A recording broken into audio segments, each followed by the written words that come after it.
বিবি পায়রা পায়রা, বিবি পায়রা পায়রা, বিবি পায়রা পায়রা, বিবি ও মামা, দেখো না আমার চুলটা হিরোর মতো লাগছে না?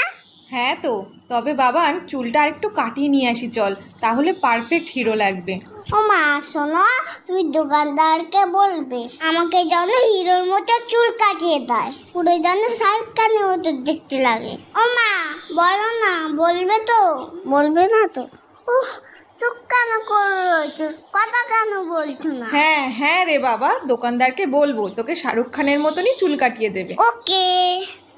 কি বৌদি, কেমন আছেন? খবর সব ভালো তো? হ্যাঁ দাদা ভালো। আরে বাবান, কেমন আছো? হ্যাঁ ভালো আছি, তবে আমার কিন্তু হিরোর মতো চুল কেটে দিতে হবে। তুমি পারবে তো?